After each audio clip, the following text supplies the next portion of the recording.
Yes sir. ठीक है, तो क्वेरीइंग देखनी थी हमने। इससे ऊपर डीडीएल कमांड्स पढ़ ली थी सारी, जो टेबल के स्ट्रक्चर डिफाइन करता है, स्कीमा बनाता है। तो क्या क्या थी जरा अगर हम उसे रिवाइज करें तो हमने क्रिएट पढ़ी थी, क्रिएट टेबल। और क्या पढ़ा था हमने? ऑल्टर पढ़ा था।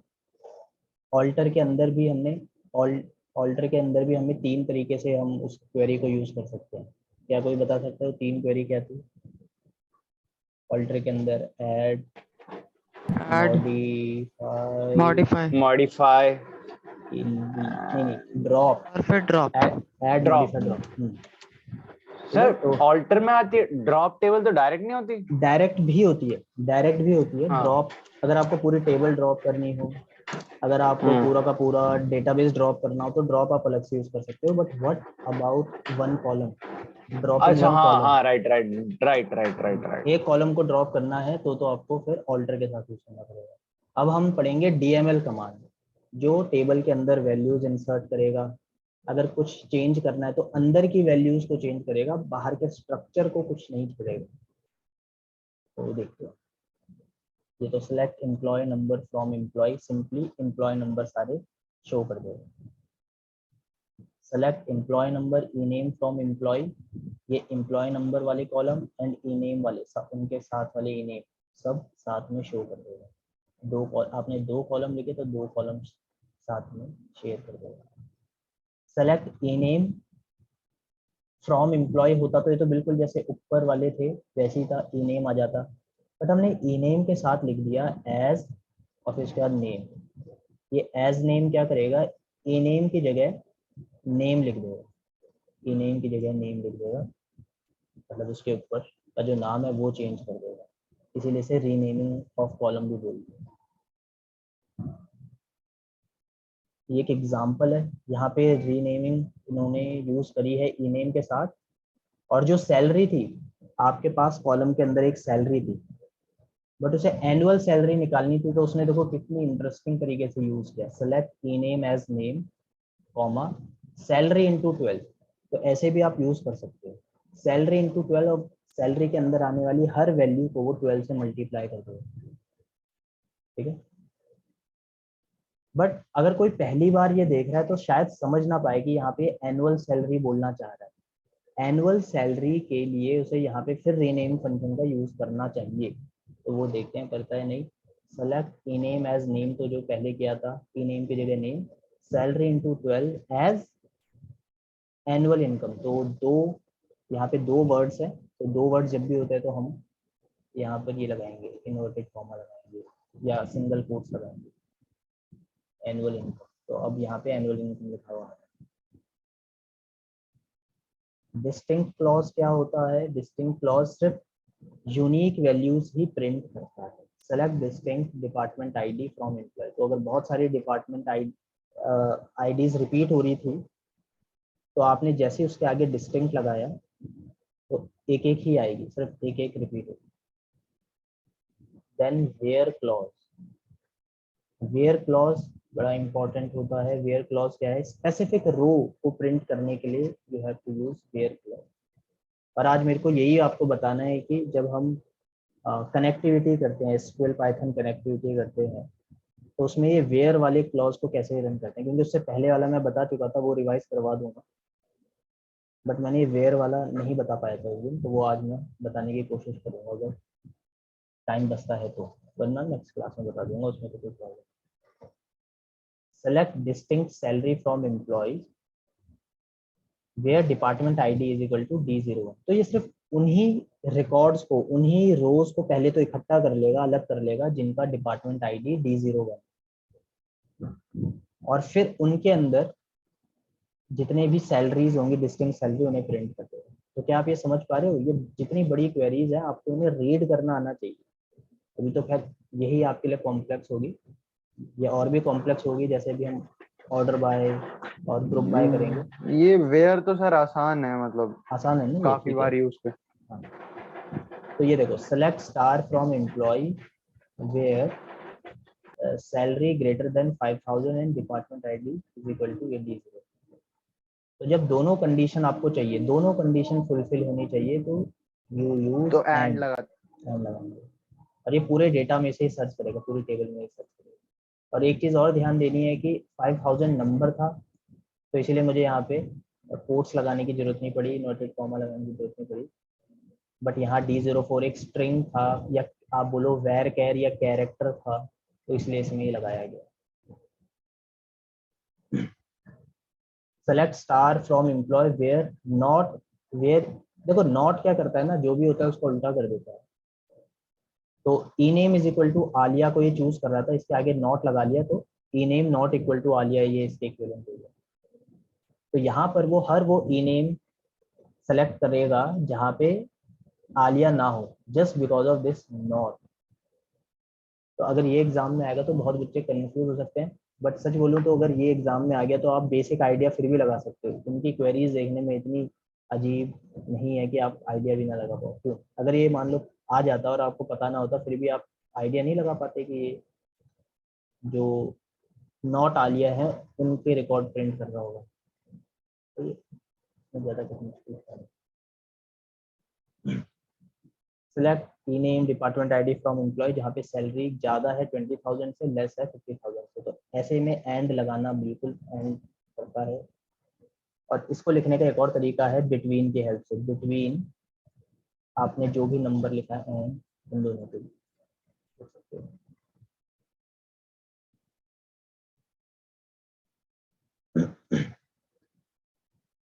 यहाँ पर आप और एंड इन दोनों का यूज बताया हुआ है कि अगर आपको चाहिए कि D01, D02, D04 डिपार्टमेंट के डिटेल्स आ जाएं, तो आप लास्ट में ये कर सकते हो, where department ID is equal to D01, D02, D04, बीच में और लगाए हुए, क्योंकि इसके लिए भी डेटा चलेगा, इसके लिए भी चलेगा, इसके लिए भी चलेगा। और या फिर आप इसे इन ऑपरेटर की तरह कर सकते हो, वेयर डिपार्टमेंट आईडी इन, यहाँ पे कोई इक्वल टू लेस देन कुछ नहीं है, ब्रैकेट के अंदर आप सारे डिपार्टमेंट आईडी लिखोगे।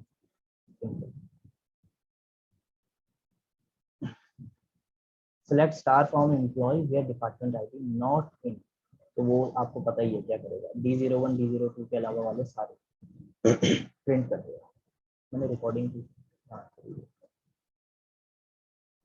Order by clause, order by clause क्या करता है, असेंडिंग ऑर्डर में चीजों को अरेंज कर देता है। आई सेड असेंडिंग ऑर्डर में, बढ़ते हुए क्रम में। तो आप चाहे जो भी लो, सेल आपने ऑर्डर बाय सैलरी किया तो वैसे सैलरी ऊपर से नीचे करता है ना सर, अगर जैसे डिपार्टमेंट आईडी छोटे से वगैरह हो बड़ा तो बोले, जैसे और छोटे से बड़ा हम बोले। हाँ मतलब वो भी, और ये भी कह सकते हैं कि जैसे अगर ऑर्डर बाय डिपार्टमेंट आईडी है तो D001 से फिर वो हाँ 002 करेगा, वैसे करेगा। हाँ। अगर आपको इसको उल्टा करना है, डिसेंडिंग करना है, तो आपके पास ऑप्शन है, पूरी सेम क्वेरी लिखनी है, ऑर्डर बाय सैलरी, लास्ट में DESC, लास्ट में DESC ये लिखना, डिसेंड, क्योंकि इसका मतलब हो गया डिसेंड।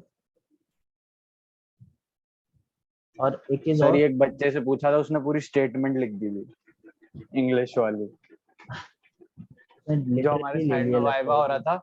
हाँ वो उससे बोला कि ऑर्डर बाय लिखो, और उसे डिसेंडिंग ऑर्डर में लिखना है, असेंडिंग ऑर्डर में लिखना हो तो कैसे लिखेंगे। उसने पता नहीं कुछ कंडीशन लिखी, वेयर इज द पता नहीं कुछ लिखा, वो पूरा इंग्लिश की स्टेटमेंट लिखी उसने। जैसे कोडिंग में थोड़ा ना पूरी इंग्लिश लिखते हैं, जैसे कुछ सारे वर्ड्स तो यूज करते नहीं, इज या समथिंग, उसने पूरा लिख दिया। मैम ने उसको सुनाया, बोला तुम गाना लिख रहे हो यहाँ पे। ये। अच्छा, एक चीज और आपके स्कूल में मैम पूछ सकती थी, वो मुश्किल क्वेश्चन होता है, क्या? वो ये कि ऑर्डर बाय क्लॉज के सिर्फ एक ही कॉलम के लिए यूज होता है या 2 कॉलम के लिए भी यूज हो सकता है? 2 के लिए भी हो सकता है। 2 के लिए भी हो सकता है। ठीक है, तो ऑर्डर बाय क्लॉज 2 कॉलम के लिए भी हो सकता है, जैसे यहाँ बगल में लिखा है, select star from employ order by salary and bonus. ठीक है, बट ये आएगा नहीं एग्जाम में आपके, डोंट वरी। सर वो इतना मुश्किल पूछती तो हो जाता बच्चों का, उनसे नॉर्मल के जवाब नहीं दिए गए। और नल के लिए आप इक्वल टू यूज नहीं करोगे, नल के लिए आप इज यूज करते हो। Select star from employ where bonus is equal to null नहीं, इज नल। नेक्स्ट और क्या है, सिमिलरली जैसे इज नल है वैसे इज नॉट नल भी हो सकता है। एंड डिपार्टमेंट आईडी ये पूछ लिया जाए तो आपको दोनों चीजें देखनी है, दोनों चीजें ट्रू होनी चाहिए, कि बोनस भी नल नहीं होना चाहिए और डिपार्टमेंट आईडी भी D01 होनी चाहिए। तो ये तो मेरे ख्याल से अब आपको एक थोड़ी सी जो स्लाइटली कॉम्प्लेक्स क्वेरी है, ये तो आपको समझ में आ गई। फिर ये पैटर्न मैचिंग है। पैटर्न मैचिंग वाला आपको पता है, के परसेंटेज मतलब के से शुरू होने वाला, और इसमें लाइक यूज करते हैं। की नेम लाइक परसेंटेज ए, मतलब लास्ट में ए आना चाहिए, स्टार्टिंग में कुछ भी हो। डैश ए एन वाई मतलब नाम में पहला अल्फाबेट कुछ भी हो सकता है, बट लास्ट के 4 ए एन वाई ए हो सकते हैं। परसेंटेज ऐसी, परसेंटेज का मतलब ये है कि इधर कुछ भी हो इधर कुछ भी हो, मुझे उससे कोई लेना देना नहीं। एस ई होना चाहिए, तो मतलब पूरे के पूरे नाम में एस ई कहीं भी आ जाए तो आपका ये ट्रू हो जाएगा, और ये उस नाम को प्रिंट कर देगा या उस डेटा को प्रिंट कर देगा। यहाँ पे है डैश ए परसेंटेज, इसका मतलब ये है कि पहला कैरेक्टर कुछ भी हो सकता है, दूसरा ए होना चाहिए, और फिर इसके बाद चाहे कुछ भी हो। तो इस तरीके के नाम आपको नीचे एग्जांपल में सारे दिखाई देंगे। Now data updation and deletion. तो अगर डीएमएल कमांड के अंदर आपसे पूछे जाए कि क्या 3 चीजें होती हैं, डीएमएल बोल रहा हूँ, मैंने स्टार्टिंग में क्लास की डीडीएल पूछा था। तो डीएमएल के अंदर आपकी एक तो इंसर्ट आ गई, एक सेलेक्ट अपडेट आ गई। और update and delete. Update and delete भी काफी इंपॉर्टेंट है, अपडेट एंड डिलीट। तो इनफैक्ट आपको इंसर्ट, अपडेट एंड डिलीट, ये तीनों जो है डीएमएल कमांड के अंदर है। अपडेट देखते हैं, अपडेट कैसे करोगे। अपडेट टेबल का नाम, अपडेट स्टूडेंट, फिर सेट आपको लगा देना होता है, क्योंकि इसीलिए तो हम प्राइमरी की चाहते हैं, यही तो हेल्प करती है प्राइमरी की। अगर प्राइमरी की नहीं होती और आप किसी भी वैल्यू को किसी भी कॉलम में कैसे जाते हैं, आप बोलते हैं where roll number is equal to 2, और लेट से आपके टेबल में टू रोल नंबर 2 बार ही हैं, तो बड़ा मुश्किल हो जाता है, वो दोनों में ही चेंज कर देता है। इसीलिए एक ऐसा कॉलम होना बहुत जरूरी है जिसे यूनिकली आइडेंटिफाई किया जाए। एक वैसे 2 कॉलम भी हो सकते हैं। अपडेट स्टूडेंट सेट, जो भी आपको सेट करना है वो आप सेट कर दोगे, GOID इतना, वेयर जहाँ पे हमारा रोल नंबर 3 है। बहुत सिंपल। अब अपडेट टेबल का नाम, सेट जो भी चीज़ आपको सेट करनी है, वेयर कंडीशन आपको दे देंगे। इससे सिंपल और क्या हो सकता है। अपडेट सेट वेयर, ये 3 चीज़ें याद रखनी है। यहाँ पे अपडेट गार्जियन सेट जी एड्रेस, पूरा बड़ा सा जी एड्रेस कर दिया, तो ये अभी भी हो रहा है। फिर अच्छा जी फोन, कॉमा डाल के जी फोन भी इन्होंने अपडेट किया है। इनका where GUID is equal to जो भी आपको बड़ा सा GUID। तो अपडेट करने के लिए update set and where. Update table का नाम, सेट जो भी आपको चीज़ सेट करनी है, एक या एक से ज़्यादा वैल्यूज भी आप चेंज कर सकते हो, और वेयर में आपको कमांड देनी है। Delete from table where condition, delete तो सबसे इजी। डिलीट क्या करेंगे, डिलीट, चलो ये देखते हैं, डिलीट फ्रॉम स्टूडेंट जहाँ पे रोल नंबर 2 होगा, क्या करेगा, ये पूरी की पूरी जो लाइन है उसे उड़ा देगा, उसे डिलीट कर देगा।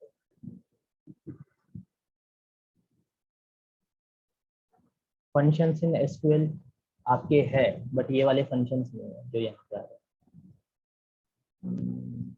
आपके ग्रुप फंक्शन है, ग्रुप फंक्शन आपके सिलेबस में ग्रुप फंक्शंस की है। अगले साल जो बच्चे पढ़ रहे होंगे उनको ये वाले भी आई होप से पढ़ना पड़ेगा।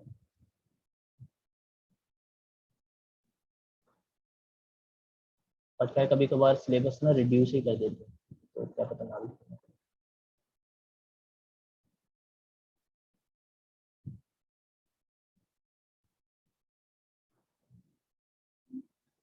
सर अब तो कह रहे हैं कि ये जो पैटर्न है कि पहले जो है टर्म 1 के बोर्ड्स होंगे आधे सिलेबस वाले, और फिर टर्म 2 के बोर्ड्स होंगे आधे सिलेबस वाले, वो परमानेंट कर रहे हैं। हो सकता है, क्योंकि ये तो इनके NAP में पहले भी इन्होंने बोला था कि हम सेमेस्टर वाइज चीज़ों को करेंगे, लाइक सेम। ये तो इन्होंने जब NAP का डॉक्यूमेंट दिया था ना, तो उस टाइम पे इन्होंने बोला भी था कि एक पर्टिकुलर एग्जाम में डिपेंडेंसी के बजाय हम बहुत सारे छोटे मोटे एग्जाम, इनफैक्ट इसके बीच में उनको भी ज़्यादा वैल्यू देंगे, जो आपके यूनिट टेस्ट वगैरह होते हैं शायद। तो कोर्स भी, एक कोर्स घटाने के लिए भी इन्होंने बोला था, इसीलिए तो मैं बोल रहा हूँ, क्योंकि ये इन्होंने पहले ही बोला था कि कोर्स को रिड्यूस करेंगे, तो हो सकता है को ऐसे ही रहने दो कोर्स को भी। कोर्स तो सर 3-4 साल से चल रहा है कि रिड्यूस होगा, बट हो ही नहीं रहा था। हाँ ये भी है। अरे, अब तो अगले साल नई बुक्स भी लग सकती हैं शायद, अगले साल से नई एनसीईआरटी, बट ये होगा नहीं होगा पता होगा कह कि रहे हैं। सारी एनसीईआरटी नहीं होंगी, तो कुछ सिलेक्टेड एनसीईआरटी नहीं होंगी, तो फिर एनसीईआरटी के कुछ चैप्टर्स में ही चेंज आएगा, बाकी सब में नहीं। तो ये सब अच्छा, इन्हें बोलते हैं एग्रीगेट फंक्शन। एग्रीगेट फंक्शन इन्हें बोलते हैं। एग्रीगेट फंक्शन इन्हें क्यों बोलते हैं? मैक्स मिन वगैरह को। हाँ, क्योंकि एक साथ बहुत सारे मतलब बहुत सारे डेटा को रीड करके तब आपको कोई वैल्यू देती है। जब एक आप सिंगल मैक्स, डेटा देता है। हाँ नहीं, जब आप मैक्स करते हो, जब आप मैक्स तो क्वेरी रन करते हो, हाँ हाँ। तो वो टेबल में जो भी आपने मैक्स लगाया, जैसे यहाँ पे देखते हैं सेलेक्ट मैक्स, ब्रैकेट में आपने प्राइस लिख दिया फ्रॉम इन्वेंट्री। अब ये सारी पहले रीड करेगा, ऐसे नहीं कि एक इसने रीड करी और फिर उसका आउटपुट दे दिया, ये सारे के सारी रोज देखेगा कि मैं, और उसमें भी स्पेसिफिकली प्राइस वाले कॉलम में कि मैक्स सबसे मैक्सिमम कौन सा है, क्योंकि हो सकता है सबसे लास्ट वाला कॉलम में जो वैल्यू लिखी है वही सबसे मैक्सिमम है। तो ये सब कुछ रीड करेगा, फिर आपको बताएगा कि ये है मैक्सिमम वैल्यू। इसीलिए इन्हें एग्रीगेट बोलते हैं, क्योंकि बहुत सारी रोज को साथ में जो है रीड करके आंसर देता है। अच्छा, और मिनिमम प्राइस क्या करेगा? मिनिमम बताएगा, सेलेक्ट मिनिमम। ये फंक्शंस है, ठीक है, तो इसलिए इन्हें फंक्शन, जैसे आपने पाइथन में फंक्शंस पढ़े थे, ये भी उसी तरीके के फंक्शंस जैसे ही यूज होगा कि यहाँ पे फंक्शन का नाम और यहाँ पे आप जो वैल्यू पास करनी है। Select average price from inventory, तो ये एवरेज प्राइस बता देगा। Select sum price from the inventory, तो सारे प्राइसेस का सम बता देगा। ये इंपॉर्टेंट है। सेलेक्ट काउंट स्टार, तो जितने नंबर ऑफ रिकॉर्ड्स हैं उनको रीड करके आपको ये बता देगा। और सेलेक्ट स्टार फ्रॉम मैनेजर, तो ये तो क्या है, ये तो सिंपल सी क्वेरी है। सेलेक्ट काउंट, अच्छा ठीक है, ये यहाँ पे बता रहा है कि जो काउंट वाला जो फंक्शन है, जब आप इसमें कॉलम नेम काउंट करने के लिए बोलोगे, ये इंपॉर्टेंट पॉइंट है, ये स्पेशली आउटपुट वाले क्वेश्चन में अगर पूछ सकता है ये वाला पार्ट। इसने क्या किया कि मेंबर नेम वाला काउंट किया, सिर्फ एक कॉलम काउंट किया ना इसमें, तो मेंबर नेम में काउंट करो 1 2 3, तो ये नल को काउंट नहीं करेगा। बट जब सेम इसने सेलेक्ट स्टार किया था, सेलेक्ट स्टार भी रहने दो, जब सेलेक्ट काउंट स्टार किया था, तो ये तब उस टाइम पे नल वाली लाइन को काउंट कर लेगा, क्योंकि पूरी लाइन तो नल नहीं है, पूरी लाइन तो नल नहीं है, इस वजह से इसकी वैल्यू है कुछ ना कुछ, बिकॉज यहाँ पे मेंबर नंबर लिखा हुआ है। But when I am reading member name column, ये वाला कॉलम जब मैं रीड कर रहा हूँ, तो उसमें तो सिर्फ ये एक वैल्यू नल है ना, इसकी तो कोई वैल्यू नहीं है, तो इसलिए ये सिर्फ 3 देगा। तो ये समझ में आ गया ना कि काउंट स्टार पे 4 क्यों दे रहा था, एंड काउंट मेम नेम में ये 3 क्यों दे रहा है। इस बात को आपको याद रखना, अगर डाउट है तो पूछो।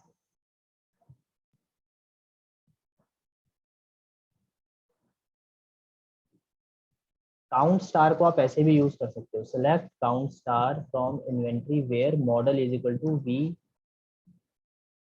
ये वैसे ये क्या नंबर हो गए, मैं रोमन नंबर पढ़ना भूल गया, 5 5 ये है क्या, 51, 51 होगा क्या, 50 को आता है रोमन नंबर पढ़ना हो, या फिर क्या पता ये वी एक्स आई हो, मैं ज्यादा ही सोच रहा हूँ रोमन VXI नंबर। लिखा है शायद। हाँ हाँ, चलो जो भी हो, ये वी एक्स आई तो सबसे पहले टेबल के अंदर उन्हीं रोज को रखेगा जिनमें वी एक्स आई है, बाकी सबको लेट से ब्लर कर देगा या फिर हटा देगा टेम्परेरीली। अब उनमें से उन पे इसने ये वाली क्वेरी लगाई, सिलेक्ट काउंट स्टार, तो बस, तो जिनके भी आगे वी एक्स आई लिखा हुआ था उनको ये काउंट कर देगा, तो वैसे 2 थे। ये क्वेरी क्या थी, सिलेक्ट, देखते हैं इसमें क्या बोलना चाह रहा है, सिलेक्ट काउंट, काउंट के अंदर लिखा डिस्टिंक्ट मॉडल फ्रॉम इन्वेंट्री, ठीक है, तो ब्रैकेट के अंदर क्या किया, डिस्टिंक्ट मॉडल, तो पूरे के पूरे टेबल में से डिस्टिंक्ट मॉडल को ये सिलेक्ट कर लेगा कि मॉडल एक कॉलम होगा, कुछ नाम रिपीट हो रहे होंगे, विदाउट रिपीटिंग जितने भी मॉडल होंगे उन नाम को देखेगा और फिर उन्हें काउंट कर देगा। तो अगर आपको ये एक इम्पोर्टेंट क्वेरी है, ये एग्जाम में पूछी जा सकती है इस टाइप की क्वेरी, कि अगर आपको एग्जाम्पल जैसे क्या हो सकता है, जैसे नंबर ऑफ डिपार्टमेंट आपको काउंट करना है कि कितने डिपार्टमेंट है, तो बस डिस्टिंक्ट डिपार्टमेंट और बाहर काउंट आप लगा दोगे। तो आई होप ये समझ में आ गया होगा, आपको डाउट है तो आप पूछ सकते हैं।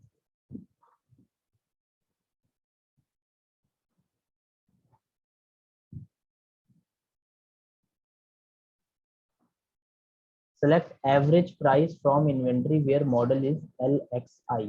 तो इस मॉडल के अंदर जितनी भी कार्स होंगी उनका एवरेज प्राइस ही ले लो। इस मॉडल के अंदर जितनी प्राइस होगी उनका एवरेज प्राइस ले लो।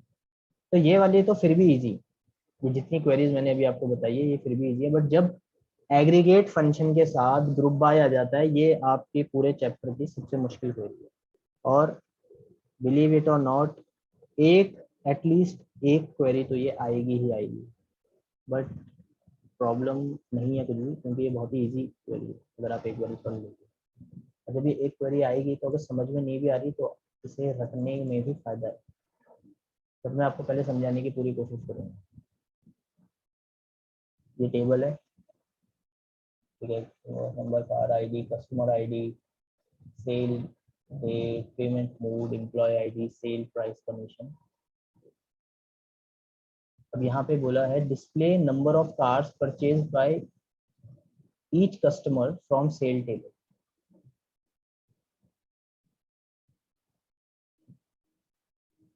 तो यहाँ पे एक बार कस्टमर देखो, कस्टमर का पता यहाँ पे किससे लगा सकते हो, कस्टमर आईडी से।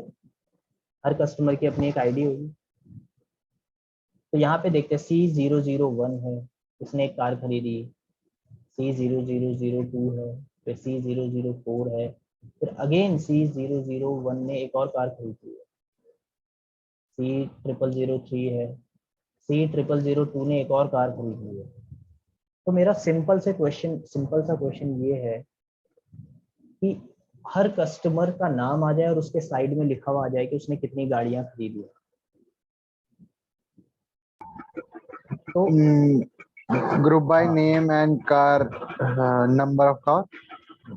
तो देखो, अगर ये इस तरीके से स्विच हो जाता, मान लो इस टेबल में कि सबसे पहले C001 और C001 आ जाते, दो C001 एंड C001, दूसरे नंबर पे C002 एंड C002 आ जाते, फिर C003, फिर C004, मतलब ग्रुप बन गया ना। C001 का एक ग्रुप बन गया, C002 का ग्रुप बन गया, C003 का, C004 का। तो यहाँ पे ग्रुप हम किसका बना रहे हैं, कस्टमर आईडी का। तो देखो यहाँ पे ग्रुप बाय कस्टमर आईडी तो यूज हो गई, ग्रुप बाय कस्टमर आईडी। और ग्रुप बाय का फायदा ये होता है कि ग्रुप बाय लगाने पर जो आप एग्रीगेट फंक्शन लगाते हो, ध्यान से सुनना, बहुत इंपॉर्टेंट बात है, आज की क्लास की सबसे इंपॉर्टेंट बात है। ग्रुप बाय फंक्शन लगाने पर जो जब हम एग्रीगेट फंक्शन यूज करते हैं तो एग्रीगेट फंक्शन पूरे टेबल पे ना यूज होकर उस पर्टिकुलर ग्रुप पे ही यूज होता है।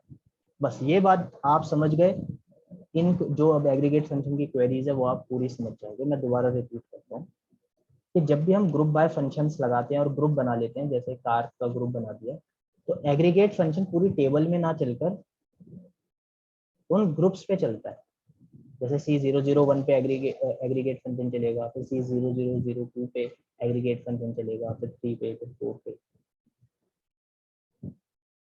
तो अब क्या करें, जब यहाँ पे सिलेक्ट कस्टमर आईडी आप करोगे तो एक ग्रुप जो बना था कस्टमर आईडी का ही तो बना था, तो हमेशा जो यहाँ पे कस्टमर आईडी लिखा है तो हमें कोई प्रॉब्लम नहीं होगी, क्योंकि अलग अलग कस्टमर आईडी नहीं है। जब अगर मैं एक ग्रुप को देखूं C001 को, तो वहाँ पे सबकी कस्टमर आईडी C0001। तो यहाँ पे पहले कस्टमर आईडी प्रिंट कर देगा, जैसे यहाँ पे कर दी। एंड यहाँ पे मैंने काउंट स्टार किया है, तो मुझे ये चिंता करने की जरूरत नहीं है कि काउंट स्टार पूरा टेबल काउंट कर देगा तो सब में एक ही वैल्यू दे दे। नहीं, ये काउंट स्टार सिर्फ और सिर्फ C0001 वाले ग्रुप को ही काउंट करेगा। मैंने जो बोला, ग्रुप बाय लगाने पर एग्रीगेट फंक्शन सिर्फ और सिर्फ, अरे काउंट स्टार के बाद एज नहीं लिखा। हाँ, एज लगाना चाहिए था, यहाँ पे एज आप लगा देना, इन्होंने एज नहीं लगाया, एज लगाना चाहिए था, as number of cars from sale group by customer ID. तो आप जब एग्जाम में लिखोगे तो आपको एज लगाना है, वरना मैम आपके मार्क्स काट लेंगे या सर जो भी होंगे मार्क्स आपके कट जाएंगे। तो एज आपको 110% लगाना है।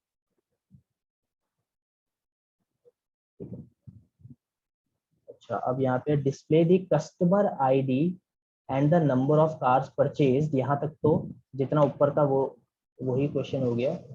If the customer purchase more than one car, मतलब अब हमें पहले तो ये पूरी टेबल बनानी है और फिर कंडीशन भी इस बनी हुई टेबल पे लगानी है। तो जब भी ग्रुप बाय से बनी हुई टेबल पे आप कंडीशन लगाओगे तो you don't use where, instead of where we have having. तो देखो क्या है, अब यहाँ तक बिल्कुल सेम होगा। Select customer ID, count star from sale, group by customer ID, ऊपर वाला क्वेश्चन हो गया बिल्कुल सेम। कंडीशन देखो, हैविंग, वेयर की जगह हैविंग, तो बस आप ये समझ लेना कि हैविंग वेयर का काम कर रहा है। यहाँ पे count star greater than one, बस। दो क्वेरी बहुत इंपॉर्टेंट है, ये दो क्वेरी से हो सकता है दोनों ही क्वेरी आ जाए। यही सबसे मुश्किल भी पार्ट है, अगर ये आपको समझ में आ गया तो बाकी क्वेरीज तो बहुत ईजी है। Display the number of people in each category of payment mode, अलग अलग पेमेंट मोड होंगे तो बताने हैं कि उसमें कितने लोग हैं फ्रॉम द सेल, तो ये अलग टेबल होगी। तो यहाँ पे क्या किया, सेलेक्ट पेमेंट मोड का ग्रुप बनाना था तो पेमेंट मोड ही लिख दिया, क्योंकि पेमेंट मोड शो भी करना है। और आप देखोगे ग्रुप बाय भी, सॉरी ग्रुप बाय भी पेमेंट मोड होगा, पेमेंट मोड। फिर काउंट, आपने पेमेंट मोड को ही काउंट कर लिया कि कितने पेमेंट मोड है। ये भी ग्रुप फंक्शन आपने लगाया है, सॉरी एक एग्रीगेट फंक्शन आपने लगाया है जो एक हर पर्टिकुलर ग्रुप के लिए काम करेगा। फ्रॉम सेल, टेबल ये सेल है। और यहाँ पे ऑर्डर बाय पेमेंट मोड कर दिया, तो यहाँ पे जो पेमेंट मोड है उसका जो नाम रिफ्लेक्ट होगा, नाम जो शो होगा वो असेंडिंग ऑर्डर में होगा, देख सकते हो आप, बी, फिर सी, फिर सी आर, फिर ओ। ऑलराइट, अगला display the payment mode and number of payment made using the mode more than one, तो वही सेम सेम चीज वही है। ऊपर वाला पूरा क्वेश्चन है, पूरा का पूरा क्वेरी यहाँ से लेके यहाँ तक एकदम वैसी है। फिर आप having count star greater than one कर दोगे, ऑर्डर बाय पेमेंट मोड, ये भी ऊपर था ही, बस यहाँ पे मेन जो एक स्टेप ऐड हुआ है, having count star greater than one. यहाँ पे जो आपको सीखना है, जो यहाँ पे आपको देखना है वो ऑर्डर देखना है। आपको समझ में तो आ गया, बट हो सकता है आप ऑर्डर में गलती कर दो। तो ग्रुप बाय और ऑर्डर बाय में से पहले आप ग्रुप बाय लिखोगे, और अगर हैविंग वाला है तो ठीक ग्रुप बाय के बाद आना चाहिए। ऑर्डर बाय एक तरीके से आप एंड में ही लिखोगे। ये भी आपको समझ में आ गया होगा। फिर दूसरा पार्ट, यूनियन नहीं देखना आपने, आपने इंटरसेक्शन भी नहीं देखना, माइनस भी नहीं देखना आपने कार्टेशियन प्रोडक्ट देखना है, कार्टेशियन प्रोडक्ट एंड ज्वाइनिंग। जैसे कार्टेशियन प्रोडक्ट भी नहीं है आपका, ज्वाइन है आपका सिर्फ। दो तरीके आपके यहाँ पे ज्वाइन होंगे, दो टेबल को ज्वाइन करना हो तो देखो ये दो table, uniform table and cost table. इस टेबल को मैं एक साथ लिखना चाहता हूँ। एक साथ लिखने का फायदा क्या होगा, एक साथ लिखने का टेबल को ये फायदा होगा कि तब मैं देख सकता हूँ कि वन यू कोड है, it is a shirt, it is of white colour. अब वन भी मेरे पे दो एल एंड एम, तो जब मैं यहाँ पे वन लिखा हुआ है तो मैं क्या समझू, ये एल और एम किसका साइज है, शर्ट का। How do you know this, क्योंकि हमने तो अपने दिमाग में इन दोनों टेबल को कनेक्ट कर लिया है, क्योंकि वन का मतलब शर्ट है तो यहाँ पे शर्ट ही होगा, और दोनों का प्राइस भी लिखा हुआ है। अगर ये दोनों टेबल एक साथ आ जाती, इकट्ठी हो जाती, तो रीड करना आसान हो जाता, क्वेरी को अप्लाई करना आसान हो जाता। तो वही ये ज्वाइनिंग करता है। क्योंकि अगर किसी ने मेरे से ये पूछा, अगर मैं आपको सिर्फ ये टेबल दूं, कॉस्ट टेबल, और आपसे पूछूं कि जरा शर्ट का प्राइस बताना, तो आप नहीं बता पाओगे, क्योंकि इस टेबल के अंदर शर्ट तो कहीं लिखा ही नहीं हुआ। मैंने अगर सिर्फ आपको यही टेबल दी है, और अगर मैं सिर्फ आपको यही टेबल दूं, यूनिफॉर्म टेबल, और पूछूं कि शर्ट का प्राइस बताना, तो शर्ट तो यहाँ पे है बट यहाँ प्राइस का तो कोई कॉलम ही नहीं है। बट अगर हम इन दोनों टेबल को ज्वाइन कर दें तो हम आंसर बता सकते हैं। तो टेबल को ज्वाइन करने का तरीका देखते हैं।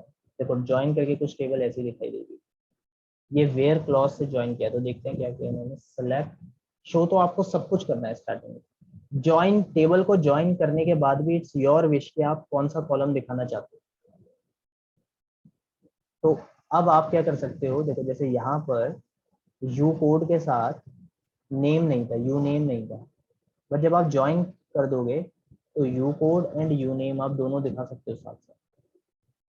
जैसे चलो ये गलत एग्जांपल होगा क्योंकि ऊपर वाले क्वेश्चन में you code and you name दोनों था। लेट मी से कि आप यू कोड के साथ प्राइस आपको दिखाना हो, तो आप ज्वाइन करने के बाद वही दोनों सेलेक्ट कर सकते हो, यू कोड और प्राइस। बट जो भी हो, ये ज्वाइन कैसे करते हैं एक बार दोबारा देखते हैं। जैसे मैं पहले बताया था आपको, तो सेलेक्ट स्टार सब कुछ शो करेगा, फ्रॉम दोनों टेबल का नाम यूनिफॉर्म एंड कॉस्ट। तो बस यहाँ पे टेबल का नाम लिखने के बाद स्पेस डाल के वो अल्फाबेट लिख देना जो उसका शॉर्ट नेम आप देना चाहते हो। It is not necessary, it is not mandatory, but हाँ अगर अगली बार ये आपको यूनिफॉर्म की जगह सिर्फ यू लिखना है तो यू शुड डू दिस। तो यूनिफॉर्म की जगह यू एंड कॉस्ट की जगह कॉस्ट की जगह नहीं, uniform space U and cost space C किया, वेयर। अब आपको यहाँ पे कंडीशन बतानी पड़ेगी, दोनों टेबल को ज्वाइन आप मजे मजे में नहीं कर सकते। दोनों टेबल को, हाँ कार्टेशियन प्रोडक्ट आगे दोनों टेबल को कैसे भी ज्वाइन कर दो, because it gives you all the possible outcome. तो कार्टेशियन प्रोडक्ट के लिए चाहे सेम हो ना हो, इट डजंट मैटर। बट जब हम ऐसे टेबल को ज्वाइन कर रहे हैं तो कुछ तो होना चाहिए सेम। तो यहाँ पे देखो यू कोड दोनों में सेम, यू कोड दोनों में सेम। और जब मैं ऊपर टेबल को रीड भी कर रहा था ना, तो वो इसी वजह से कर पा रहा था क्योंकि यू कोड दोनों का सेम है। तो मैं समझ पा रहा हूँ कि ये एल का मतलब क्या है, शर्ट का एल साइज, बिकॉज मैं यू कोड ही ज्वाइनिंग फैक्टर है यहाँ। तो आप क्या करोगे, U dot U code is equal to C dot U code, इससे ये ज्वाइन हो जाएगा वेयर क्लॉज पूरा। इसकी लिमिटेशन ये है कि इसके अंदर ना जब टेबल ज्वाइन होता है, क्योंकि मैंने सेलेक्ट स्टार किया है, तो जो भी ज्वाइन होकर आंसर आएगा तो पूरा का पूरा यहाँ पे विजिबल है। तो यू कोड 2 बार आ जाएगा, ठीक है। तो ये इसकी एक लिमिटेशन है, या फिर डिफरेंस के लिए आप याद रख सकते हो। सिमिलरली एक्सप्लिसिट ज्वाइन जो होता है, एक्सप्लिसिट ज्वाइन, उसका भी सेम आउटपुट आएगा, एक्सप्लिसिट ज्वाइन का भी सेम। तो वेयर ज्वाइन हो या एक्सप्लिसिट ज्वाइन हो, दोनों के अंदर ये प्रॉब्लम आती है कि जो भी आप जिसकी हेल्प से ज्वाइन कर रहे हो, जैसे यहाँ पे यू कोड है, वो 2 बार आ जाता है। बस डिफरेंस है तो इनके लिखने के तरीके पे। तो यहाँ पे देखो, सेलेक्ट स्टार मतलब पूरी टेबल शो हो जाए, फ्रॉम यूनिफॉर्म यू, उसके बाद आपने कॉमा डाल के कॉस्ट सी नहीं लिखा, आपने यहीं पे लिख दिया join cost C, join cost C on जो वेयर का क्लॉज था ऊपर वो यहाँ पे लिख दिया। तो ये सिंटैक्स आपको पता होना चाहिए। इसको एक्सप्लिसिट ज्वाइन भी बोलते हैं, ठीक है। वैसे ज्यादा फेमस और आपके स्कूल में भी मैम ने ये वाला नॉर्मल ज्वाइन में इसका एग्जांपल दिया होगा। अगर आपको यस सर। सिंपली टेबल को ज्वाइन करने के लिए बोल दिया जाए तो you don't need to worry about anything, आपको कोई भी ज्वाइन यूज कर सकते हो। बट एक्चुअली डिफरेंस आ सकता है, तो इसलिए मैं आपको बता रहा हूँ। डिफरेंस यही है, एग्जांपल दे देना खुश हो जाएगी टीचर कि ये जो कॉमन वाला पार्ट है इसमें रिपीट होता है। रिपीट किस में नहीं होता, फिर नेचुरल ज्वाइन में। नेचुरल ज्वाइन में रिपीट नहीं होता। यहाँ पे देखोगे you code, you name, you colour, size, सब पूरे टेबल की सारी चीजें, बट यू कोड 2 बार नहीं। तो नेचुरल ज्वाइन कैसे होता है, बहुत ही simple. Select star from 2 table uniform natural join cost, कुछ उसका शॉर्ट नाम नहीं लिखना, किससे ज्वाइन करना है, क्योंकि ये बना ही स्पेसिफिकली इसके लिए। इस ये ज्वाइन इतनी बार यूज होता है कि इसके लिए एक अलग से नेचुरल ज्वाइन का कॉन्सेप्ट बना दिया, जो कि जल्दी से ज्वाइन कर, ठीक है। तो नेचुरल ज्वाइन और नॉर्मल ज्वाइन में आपको फर्क पता चल गया होगा। इसी के साथ हमारा जो ये चैप्टर है ये हो चुका है।